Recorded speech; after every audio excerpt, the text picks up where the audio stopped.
Hello hi welcome to Aadya media. ఈరోజు మనం మాట్లాడుకునే టాపిక్ పవన్ కళ్యాణ్ గారు రీసెంట్గా పవన్ కళ్యాణ్ గారి మీద మన వాలంటీర్స్ కేసు నమోదైంది. దాని గురించి నిన్న కోర్టోలు పవన్ కళ్యాణ్ని సమర్థించారు. జగన్ గారికి మొట్టికాయలు వేశారు కోర్టు నుంచి. దాని గురించి మనతో మాట్లాడడానికి ఈరోజు ఇమ్మంది రామారావు గారు ఉన్నారు. హలో అండి, నమస్తే. నమస్తే బాబు. ఏంటి సార్ పవన్ కళ్యాణ్ గారిని కోర్టు సంబంధించింది, జగన్మోహన్ రెడ్డి గారికి మొట్టికాయలు వేశారు సార్, ఏంటి సార్ ఇది? అంటే జగన్మోహన్ రెడ్డి గారికి ఆయనకి అలవాటే ఎప్పుడూ కోర్టు మొట్టికాయలు వేయడం, దాన్ని తుడి చేసుకోవడం, మళ్ళీ తప్పులు చేయడం, మళ్ళీ మొట్టికాయలు వేయడం అలవాటు అయిపోయింది అన్నమాట. ఇది కేవలం జగన్మోహన్ రెడ్డి గారు ఆయనకి రాజకీయ పరిజ్ఞానం ఉందో లేదో మనకు తెలియదు, కానీ పవన్ కళ్యాణ్ని ఈ పరిస్థితుల్లో అరెస్ట్ చేస్తే ఎంత సింపతి పెరిగిపోద్ది తెలుసా. జనరల్గా ఎలక్షన్ దగ్గర పడుతున్న కొద్దీ ఎవరిని కూడా దెబ్బ తీయాలని ప్రయత్నం చేయకూడదు. దెబ్బ తీయాలని ప్రయత్నం చేస్తే జనాల్లో ఒక ఇంప్రెషన్ ఏర్పడుతుంది అన్నమాట, ఫాల్స్ ఇంప్రెషన్ ఏర్పడుతుంది. చూసావు ఒంటరివాడిని చేసి పవన్ కళ్యాణ్ ఒంటరివాడు, ఏదో సినిమాలు చేస్తున్నాడు, జనాలకు ఏదో సాయం చేద్దాం అనుకుని వచ్చాడు, ఇంత దెబ్బ తీయాలా, ఇలా అరెస్ట్ చేయాలా, ఆ బ్రతకూడదా అంటే జగన్మోహన్ రెడ్డి తప్ప ఇంకెవడు రాజకీయాలకు పనిచేయడా, ఇలా రకరకాల పుకార్లు వస్తాయన్నమాట. మరి అది తెలిసి కూడా ఏం చేశాడో తెలియదు, కానీ కోర్టు మాత్రం సమర్థించింది జగన్మోహన్ రెడ్డికి. అలాగే జగన్మోహన్ రెడ్డిని పవన్ కళ్యాణ్ కూడా ఛాలెంజ్ చేశాడు. నువ్వు ఒక పక్క కూర్చో, నేను ఒక పక్క కూర్చుంటా, నా తాలూకు ఆర్గ్యుమెంట్ అంతా తప్పో రైటో నిరూపించపోయినట్టయితే అప్పుడు నేను నా ఓటమి అంగీకరిస్తా. అలాగే నువ్వు అంటే అమ్మాయిలు మిస్సింగ్ కేసు కానీ, వాలంటీర్లు వాళ్ళ విలువైన ఫ్యూచరు అంటే పతనం అయిపోవడం కానీ, వాళ్ళ భవిష్యత్తు అంధకార బంధురంగా మారిపోవడం కానీ, ఇవన్నీ కూడా మీరు ఒక పరిపాలకుడు చేసేటువంటి పద్ధతిలో చేయటం లేదు. అదే ఓపెన్ ఛాలెంజ్ చేసినప్పుడు కూడా వైఎస్ఆర్ కాంగ్రెస్ పార్టీ తరఫున ఎవరు కూడా రావడం లేదన్నమాట.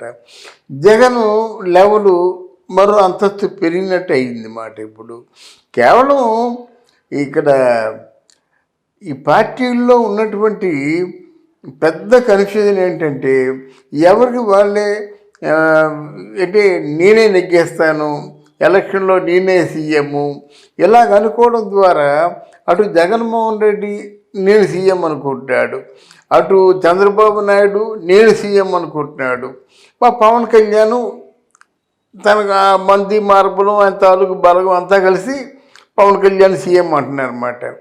ఆ సీఎం అనేటువంటి దాని మీద దృష్టి తగ్గించి అసలు ఇంతవరకు ముఖ్యమంత్రులు ఏ విధమైన పరిపాలన సాగించారు, మీరు ముఖ్యమంత్రి అయినట్టయితే ఎటువంటి పరిపాలన ఇంట్రడ్యూస్ చేద్దాం అనుకుంటున్నారు, మీ పాలనా విధానం ఎలాగుంటుంది, ప్రజలకు మీరు చేసే మంచి ఏమిటి అది చెప్పాలి. అది చెప్పకుండా కేవలం ఏదో పథకాలు లేకపోతే నవరత్నాలు ఇట్లాంటి మాటలు జనాలు విని విని విని రోసిపోయారన్నమాట. ప్రాక్టికల్గా కార్యాచరణలో ప్రజలకి ఏం మంచి చేస్తున్నారో చెప్పాలి. చెప్పకపోయినట్టయితే జనం ఎప్పుడు కన్ఫ్యూజన్లోనే ఉంటారు. ఈరోజు పవన్ కళ్యాణ్లో నాకు ఒక చిన్న బెటర్మెంట్ ఏమి కనిపిస్తుందంటే, జనాల మధ్యకి వెళ్తున్నాడు, జనాల మధ్య మసులుకుంటున్నాడు, జనాల మధ్యలో ఉండడం వల్ల జనాల సమస్యల్ని దగ్గరగా తెలుసుకుంటున్నాడు. జనాల సమస్యలకి ఏమాత్రం పరిష్కారం చూపించినప్పటికి కూడా పవన్ కళ్యాణ్ని మెచ్చుకుంటారన్నమాట. అది సరికొత్త రాజకీయం అవుతుంది. ఎవరైనా జనం మధ్యలోంచి వచ్చిన వాడే నాయకుడు అవుతాడు. జనం మధ్యలోంచి రావడమే కాకుండా జనం బడ్డింగ్ ప్రాబ్లం ఏమిటి, వాళ్ళు కట్టి పడేసే సమస్య ఏమిటి, ఆ సమస్యకు మీరు పరిష్కారం చేద్దాం అనుకుంటున్నారు, అలా పరిష్కారం చేయగలిగారా డెఫినెట్గా ప్రజలు మీకు బ్రహ్మరథం పడతారు. అలా చేస్తామని వచ్చి జగన్మోహన్ రెడ్డి గారు ఒక 6 మాసాలు చూడండి, 6 మాసాల్లో రాజన్న రాజ్యాన్ని మించిన రాజ్యం నేను తీసుకురాకపోతే మీరు అప్పుడు మాట్లాడండి అన్నాడు. 6 మాసాలు అయిపోయింది, 4.5 సంవత్సరాలు అయిపోయింది అన్నమాట. అంటే మీరు ఏదైతే వాగ్దానం చేశారో ఆ వాగ్దానం మించిపోకూడదు. అంటే వాగ్దానాలు చేయొద్దు, వాగ్దానాలు చేయండి, 2 వాగ్దానాలు కూడా నిలబెట్టుకోండి. అప్పుడు మీకు లాంగివిటీ ఉంటుంది, అంటే ఎక్కువ కాలం మీరు ప్రజానాయకుడిగా కొనసాగలుగుతారన్నమాట. ఇప్పుడు పవన్ కళ్యాణ్ ఆ పనే చేస్తున్నాడు. అది కాకుండా సార్ ఇప్పుడు వైసీపీ వాళ్ళే పవన్ కళ్యాణ్ని జనాల్ని ఇంకా దగ్గర చేస్తున్నట్టుంది కదా సార్ వాళ్ళు చేసే పనులకి. అవును, కరెక్టే. ఇప్పుడు మీరు చెప్పినట్టుగా వైసీపీ వాళ్ళు అన్ని తిట్లు, రోజా తెల్లారేస్తే తిడుతుంది, అంబటి రాంబాబు తెల్లారేస్తే తిడుతున్నాడు. అంతెందుకు జగన్మోహన్ రెడ్డి ఆయన తిడుతున్నాడు. ఆయన దత్తపుత్రుడు ప్యాకేజ్ ఇస్తారు అంటున్నారు. ఇది అనడం వల్ల ఏమవుతుందంటే నిజంగా ప్యాకేజ్ తీసుకున్నప్పుడు కూడా ప్రాబ్లం లేదు. మీకు అర్థమైందా? ఎలాగా ప్యాకేజ్ ఇస్తారంటాడు కదా, ఇచ్చారనుకోండి, అది తీసుకున్నా ప్యాకేజ్ ఇస్తారంటారు, తీసుకోకపోయినా ప్యాకేజ్ ఇస్తారంటారు. ఒక విధంగా పవన్ కళ్యాణ్కి మంచి చేసే వాళ్ళు అవుతారన్నమాట.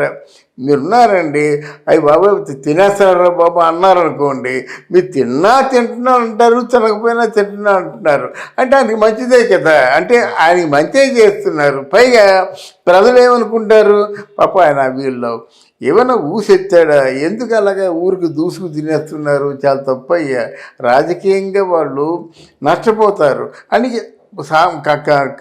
సామాన్యమైన ప్రజానీకం జగన్మోహన్ రెడ్డిని ఆడిపోసుకుంటారన్నమాట. అలా ఆడిపోసుకునే అవకాశాన్ని కల్పిస్తున్నారు వైఎస్ఆర్సీపీ వాళ్ళు. అవును సార్. అది కాకుండా ఒక సీఎం స్థాయిలో ఉండి ఆ మాటలు మాట్లాడడం కరెక్ట్ అంటారా సార్?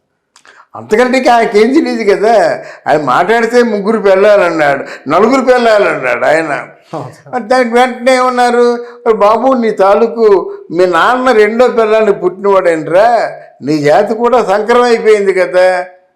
ఇప్పుడు వైఎస్ రాజశేఖర రెడ్డి అక్కడ రాజారెడ్డి గారి తాలూకు 2వ భార్యకి పుట్టినవాడు.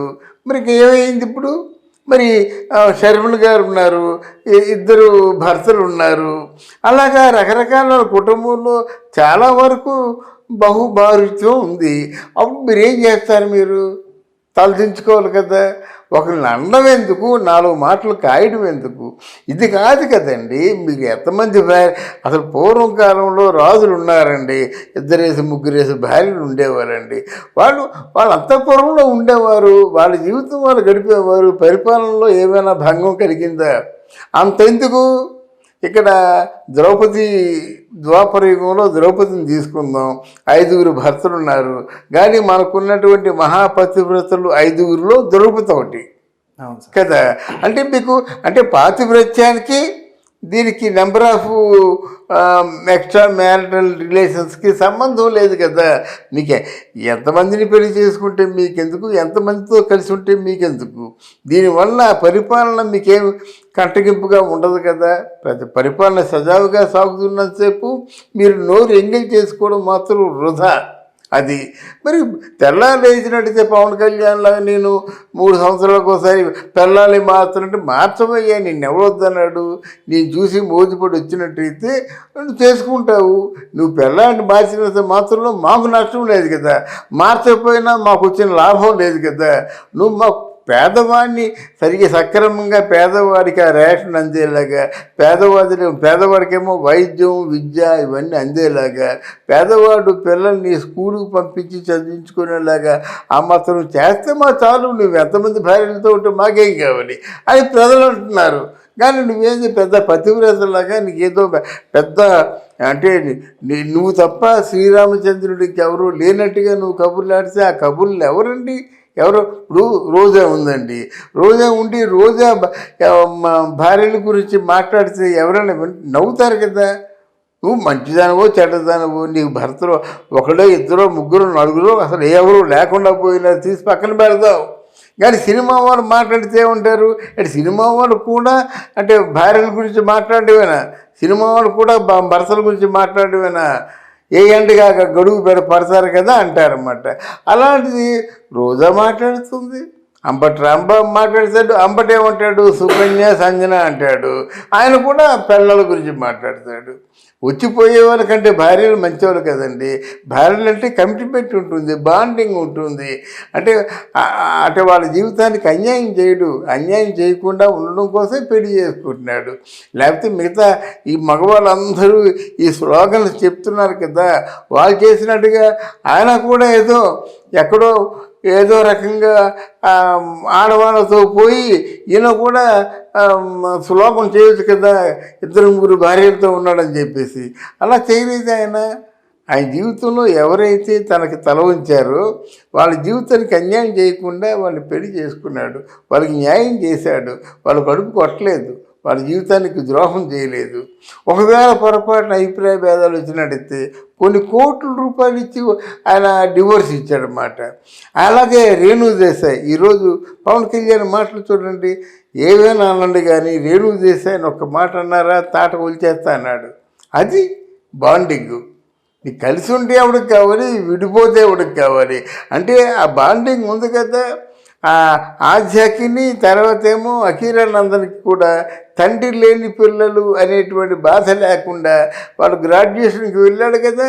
అంటే మీ తల్లిదండ్రులుగా మేము బ్రతికే ఉన్నాం, మేము నా బిడ్డలు తల్లిదండ్రులు లేని బిడ్డలు కాదు అని ప్రూవ్ చేశారు కదా.